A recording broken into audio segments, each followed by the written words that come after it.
عورت کی حکمرانی کے بارے میں آپ کا کیا فتویٰ ہے؟ میں کہا میرا فتوے کی کیا اہمیت ہے، میری اسلام میں کیا ویلیو ہے؟ رسول اللہ صلی اللہ علیہ وسلم کا فتویٰ ہے کہ وہ قوم کبھی فلاح نہیں پا سکتی، وہ قوم کبھی فلاح نہیں پا سکتی۔ اللہ کے رسول کا جملہ ہے کہ مولوی کا جملہ ہے؟ لن یفلح قوم ولوا امرہم امرأۃ، یہ رسول اللہ کا جملہ ہے کہ کسی مولوی کا جملہ ہے؟ وہ قوم کبھی فلاح نہیں پا سکتی، وہ قوم کبھی فلاح نہیں پا سکتی، وہ قوم کبھی فلاح نہیں پا سکتی جو اپنا اقتدار اور اپنے امور دنیا کو اور اپنی انتظامات کو عورت کے سپرد کر دے۔ اس نے بھی چڑھا دیا، نیچے پھر 1000 کے سے زیادہ گالی ہے۔ اب آپ بتائیں کیا فرق رہ گیا پی ٹی آئی اور نون لیگ میں؟ کیا فرق رہ گیا؟ دونوں چاہتے ہیں کہ دین کو بدل دیا جائے۔ کس کے لیے؟ میرے لیڈر کے لیے۔ وہ چاہتے ہیں میرے لیڈر کے لیے عدت کے مسائل بدل دیے جائیں، یہ چاہتے ہیں ہمارے لیڈر کے لیے کچھ گنجائش پیدا کر دی جائے۔ گالیوں والے بھی تھے اور کچھ مہذب بھی تھے، کہنے لگے علامہ صاحب وہ جو مسئلہ جی حضرت عائشہ کا جنگ جمل کا، سبحان اللہ، آپ حیران رہ جائیں گے امام بخاری نے جو باب باندھا ہے اور امام بخاری جو ابو بکرہ سے حدیث لے کے آئے ہیں نا، دیکھیں اس اشکال کا جواب بھی 1400 سال پہلے رسول اللہ کی حدیث میں موجود ہے۔ ابو بکرہ کہتے ہیں بعض صحابہ کا یہ استدلال تھا امی عائشہ کا ساتھ نہ دینے کا۔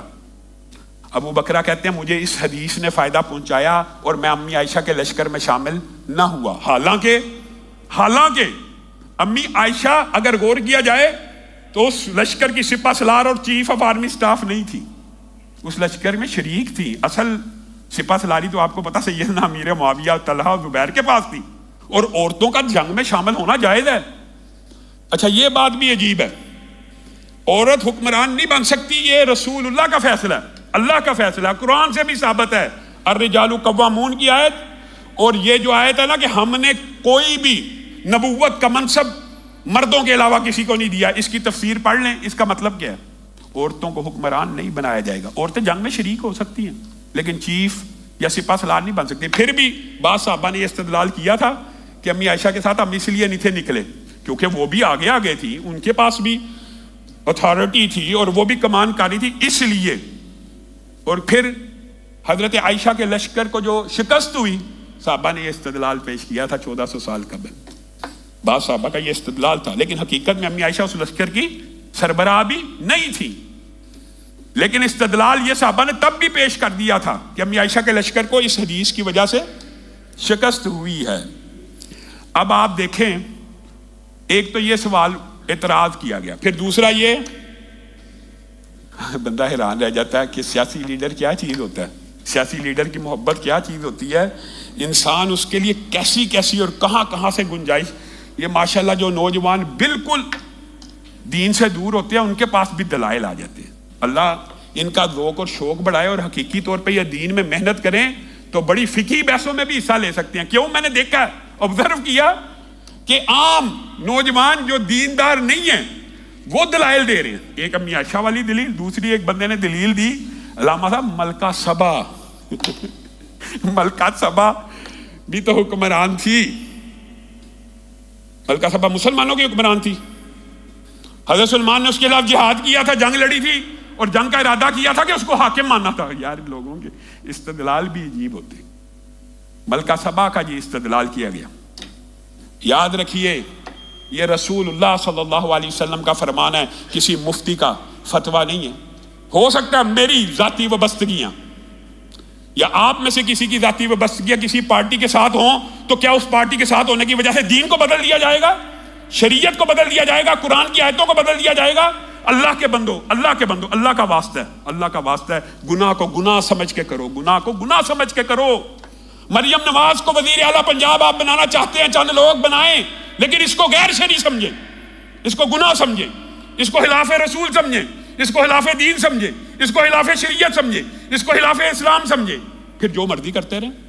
اگر آپ گناہ کو گناہ نہیں سمجھیں گے تو اللہ تعالیٰ کبھی توبہ کی توفیق نہیں دے گا۔ اللہ کی قسم محدثین نے، مفسرین نے عظیم جملے لکھے ہیں، ہمیشہ توبہ کی توفیق اس کو ملتی ہے جو گناہ کو گناہ سمجھ کے کرتا ہے،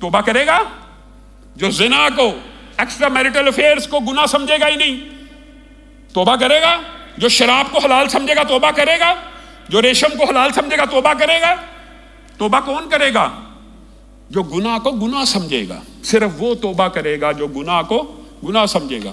میں اور آپ آج اس حد تک دین اور شریعت کا اچھا دین کے طالب علم صحیح پھنسے ہیں. عدت کا مسئلہ بیان کرو تو گالیاں, حکومت کی بات کرو تو گالیاں. ہمارے لیے کون سی پارٹی بچی ہے جی؟ اسی لیے مولانا فضل الرحمان آج کل غصے میں ہیں. ویسے بات آئی ہے ضمنی طور پہ تو کئی لوگوں کا خیال ہوتا ہے یہ سیاسی گفتگو ممبروں میں محراب سے نہیں ہونی چاہیے, حالانکہ دین پوری کی پوری سیاست کو بھی ایڈریس کرتا ہے. عجیب معاملہ ہوا, قدرتی بات ہے میں یہاں پہ موجود نہیں تھا, جو نتائج آئے ہیں لوگوں کے ذہن میں ایک سوال ضرور پیدا ہوا, بڑا مزہ کا خیز ہے کہ اگر اسی طرح کی حکومت لانی تھی پی ڈی آئی نما تو پھر انتخابات کرانے کی کیا ضرورت تھی, اور اگر عمران خان کو لانا تھا تو وہ عدم اعتماد کی ضرورت کیا تھی. آج قوم عجیب نقطے کے اوپر پھنسی ہوئی ہے. لیکن میرا اور آپ کا کردار کیا ہونا چاہیے؟ اس افراتفری کے اندر کوئی تیسرا فریق فائدہ نہ اٹھا جائے. اور ہم مذمت کرتے ہیں تحریک انصاف کو لاکھوں سنیوں نے, اہل حدیث نے, دیوبندی اور بریلیوں نے بھی ووٹ دیے ہیں, اور چند حلقوں میں اہل حدیث کینڈیڈیٹس ان کی طرف سے بھی جیتے ہیں. اگر تحریک انصاف یہ پورے اہل سنت کا ووٹ مجلس وحدت المسلمین کی جھولی میں ڈالے گی تو اہل سنت اس کو قبول نہیں کریں گے, بالکل قبول نہیں کریں گے. دشمنان صحابہ کو مینڈیٹ دینا یہ اہل سنت کا کوئی طبقہ اس کو قبول نہیں کرے گا. اور انشاءاللہ ہم پاکستان کو نہ لیبیا بننے دیں گے نہ شام بننے دیں گے. اپنا کردار, اپنی حق کی آواز جہاں تک ہوگا, نہ کارخانے میں چاہے توتی کی آواز ہی کیوں نہ ہو, ہمیشہ حق کو بیان کریں گے, دین اور شریعت کے اصولوں کو بیان کریں گے. ذاتی وابستگیاں یا ذاتی پسند ناپسند کسی کی بھی ہو سکتی ہے, لیکن دین اور شریعت کے پیرامیٹرز اور اصول اس ذاتی پسند اور ناپسند کے اوپر نہیں بدلے جا سکتے. اللہ رب العزت جو کہا گیا, جو سنا گیا, اس کو سمجھنے کی توفیق عنایت فرمائے.